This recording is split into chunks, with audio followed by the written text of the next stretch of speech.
We started the week at home with a win against Bournemouth on Monday night in the Premier League. And yet, despite the plaudits that we received in the game against Liverpool the week before, where we lost the game, the win against Bournemouth didn't quite generate the same kind of response from the fan base. We move on to Thursday and the game against Silkeborg, having to get a point or win the game in order to win the group outright so that we would avoid any playoff games in February when the competition returns. We did the job, but yet again, the fan base were a little bit unhappy with the style of play, with our approach, etc., etc. So here's the odd thing: we play against Liverpool. Albeit in the second half, we played a lot better than we did in the first half. We get the plaudits and we lose a game. We play against Bournemouth and we play against Silkeborg and we win both games. And yet the fan base are really unhappy because of the style of play. Now, I'm trying to sort of understand why the fan base are still sort of beating the Moyes out drum, or certainly some sections of the fan base. I can't quite get it. I know we've not been at the races, we've not been flying this season, but I just wonder if people have sort of looked at it and tried to sort of understand and analyze why it is that we've not been at the level that we're all kind of expecting. You know, the gung ho, happy go lucky sort of West Ham United, smashing teams, etc., etc. And I've got a feeling that it's got an awful lot to do with, or not a feeling, I'm pretty certain that it's got an awful lot to do with the fact that David Moyes has not had his first choice central defenders to select from, especially in the Premier League. And he's having to make do and he's having to adjust and bring in other players to accommodate the fact that we don't have those central defenders available. Look, 100% win rate so far in the Europa Conference League. The only team to have achieved this with a game spare. Yet we could go on and lose against FCSB next week in Romania, but that won't matter because the game is a free hit. You know, we're through. We're not only through, but we won the group stage in order to avoid playoff games in February. Yeah, I just wonder, what is it that the fan base wants? What is it the fan base is expecting? And what is it that David Moyes is not delivering? This time last season, we suffered with injuries in central defence. This season, we've had much the same thing. We've had Craig Dawson out, we've had Nayef Aguerd out, we've had Angelo Ogbonna out at various stages throughout the season. Okay, Dawson, he was back mainly for 2 games in the Premier League, and he's back out injured again. Aguerd, he's only just returned from the long injury that he had during the summer, and of course, the long-term injury to Angelo Ogbonna has made it that, you know, he's back, he's playing in Europe, but he's just not quite ready for what it takes to actually play a game in the Premier League. I think that will change soon. In fact, I think we're going to have we've got Aguerd back, and I think we'll have all these other players back pretty soon. But I think the tide is turning mainly for one player, and that is Nayef Aguerd, who we saw in the game against Silkeborg on Thursday night. In his first competitive game, he looked like, you know, all right. I know the competition wasn't great. Silkeborg didn't seem to come out and want to play us. I think they were quite happy at the fact that they only lost 1-0. I think they'll see that as a good result, given what's going on in the group stages. And I think they'll be looking to win their game next week. I think that's against Anderlecht, I believe, next week, and they'll be through in second place, and then they'll take their chances in the playoff stages. So I think they're quite happy. So they didn't come at us. You know, definitely Aguerd wasn't tested on his defensive skills, but you could see like a Rolls Royce just coming out of the garage, hasn't been driven for quite a while, and is, you know, slowly building up the pace, and he will become an excellent footballer for us throughout the rest of this season if he stays fit, of course. And he was not only assured, you know, in central defense, he was commanding the central defense alongside Ogbonna. He was controlling what was going on. He was, you know, he just seemed to have a lot of time on his hands. But everything that he had to do, he did really, really well. So why is the return of Aguerd so important? I don't think it's just important for the defense. Of course it is. I think it's important more for the team as a whole. David Moyes has alluded to the fact that Aguerd has been a big miss to the team, and there's been a hint from him that from the manager that he hasn't quite set up the team quite how he would like to with Aguerd's absence or during Aguerd's absence. I've already mentioned it. In the 12 games that we played in the Premier League so far this season, um, we've had we've had selected no fewer than 3 defensive formations. We've had a back 4, we've had a back 3, we've had a with a midfield 4, or we've had a back 5.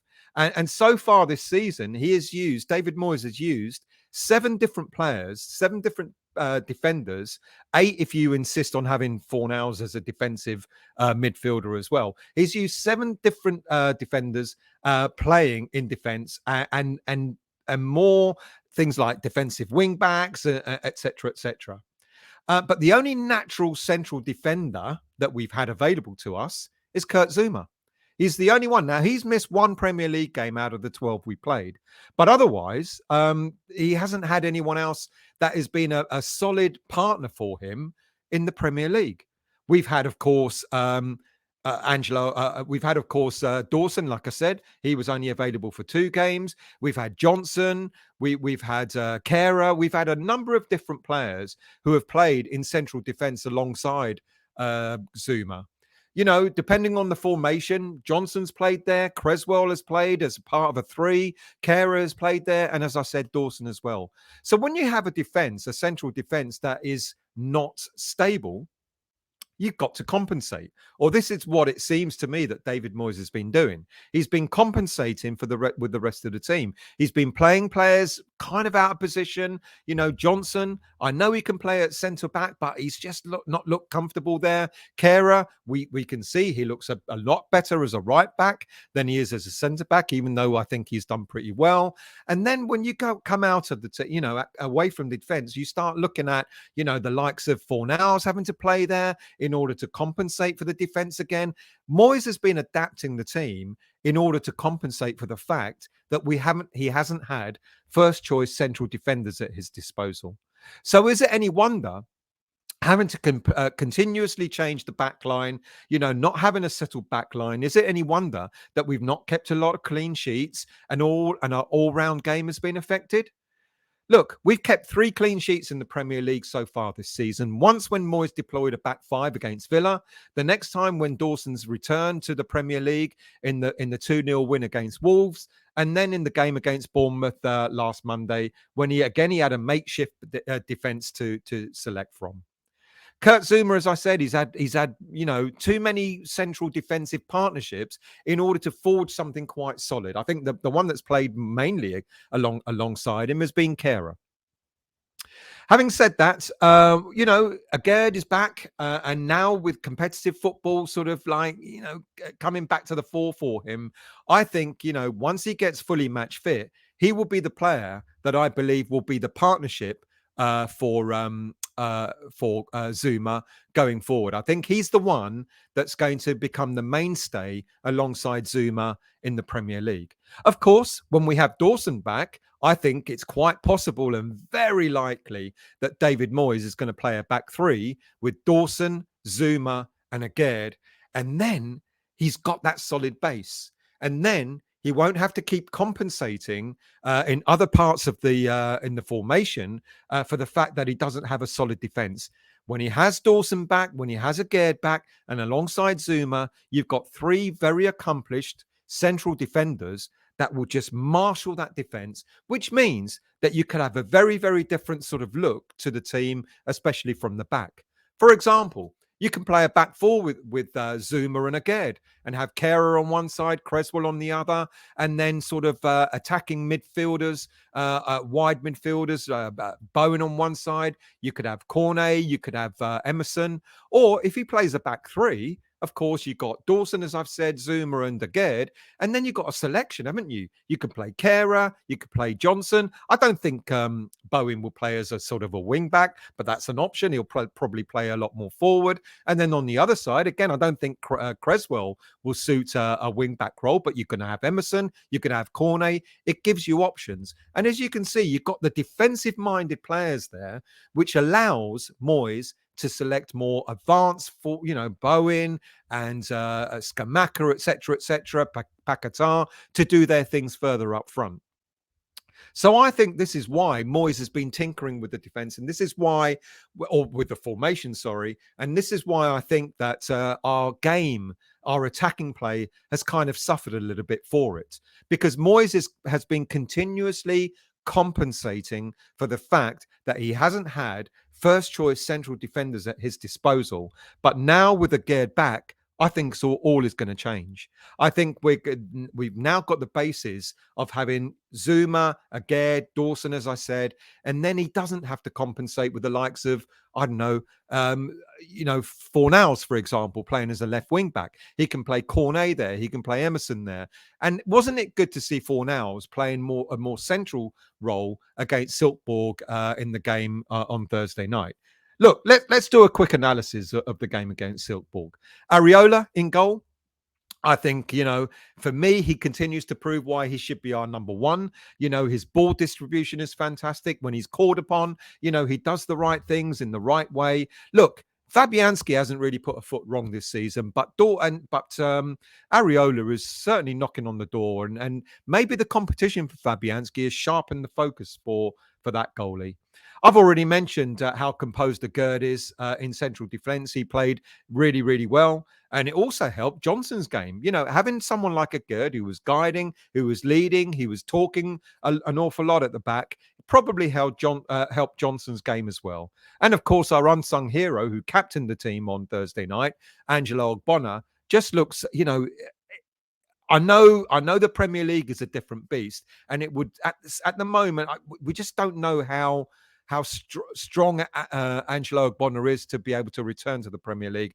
I just assume that Moyes must be thinking he's just still not quite ready for it, but he's certainly proved how good he still is in the Europa Conference League. The one thing that the game sort of proved to me on Thursday night is that we certainly need, if David Moyes is going to strengthen the squad in any way in the January transfer window, we need a right wing back. We need someone that can. I think Kehrer can do the role, but I think maybe if Kehrer is going to be continue to be utilised as a central defender or as a right back, we need a right winger. A right wing back, someone that can play that. Look, and I'm sort of alluding to Soufal. Soufal had a better game against Silkeborg, but he doesn't have the end product. He can't cross the ball. I think when he gets past the halfway line, he starts to have a bit of a nosebleed. It's just not his style of play. Great as a right back, but not necessarily so good going forward. So if anything, we still need to maybe consider a right wing back, or maybe when Cornet returns, he will be competing with on that side and maybe playing that right wing back role there. Maybe. On the other side, Emerson, he showed spells of what he's capable of doing, but I just want to see a bit more from him. I think he had an all right game, but I still like to see more of Emerson in that left wing back role. Connor Coventry, exceptional in central midfield. I think he had a very, very good game. And he alongside Manuel Lanzini, I think I've said this before, Lanzini's new role in the team is more of a deeper playmaker type role, and against teams like Silkeborg, etc., and they'll be against certain other teams in the Premier League. I think that's when Lanzini will come to the fore. I think he's good in that sort of role. He's no longer able to do the number 10 role, but certainly in a deeper lying role, certainly good. And he played really, really well on Thursday night. As I mentioned, I was really pleased for Pablo Fornals playing in central midfield. He didn't have the best of games. He looked a little bit out of sorts, but I was much happier for him playing centrally than having to keep playing out left. And I hope, as I've just mentioned, with our central defenders coming back and with the likes of Cornet, Emerson, etc., David Moyes won't have to keep utilising Fornals in that wide role. He can maybe use Fornals in the central role when he needs to change it up. He needs to do substitutions in that area. And that's where Fornals, I think, will be better. Antonio, as he does at times, he just looks like he was sleeping his way through the game. It's interesting with Antonio. Sometimes you see him and he's got bags of energy, and at other times he looks like he's just woken from a long coma. And last night was certainly the latter for him. And finally, Ben Rama. For me, yet again, he showed why he's such a valuable player for West Ham United. Always lively, always looking to take players on, trying to make things happen. Does it work for him all the time? No, it doesn't. But tell me a player where it works for him every single time as an attacking player for West Ham so far this season. Skamaka, great.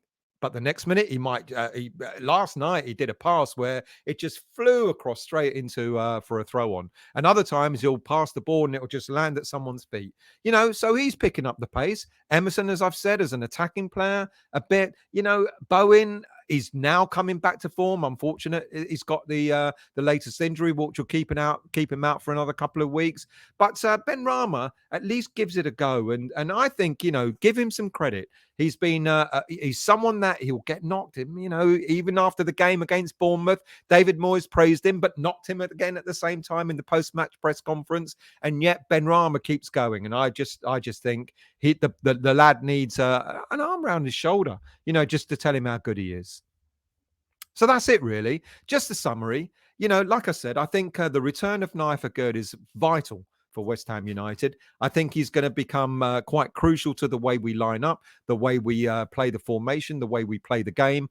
Not just him as well, but like I said, some of the other central defenders as well. It's really important. With David Moyes, he's a defensive-minded manager. Once he's got that central defence sorted out, then he will allow the attacking game to flow. But he's had to make do. He's had to adjust so far this season, continuously having to change the formation, continuously having to change players, continuously having to compromise players in order to have that, to try and have a solid defensive platform. Hasn't always worked. But now with the players like Aguerd back, I think we're going to see a very, very different West Ham United going forward. Thank you for watching. There'll be a longer show coming up over the weekend, I'm sure. Much appreciated, and I'll see you all soon.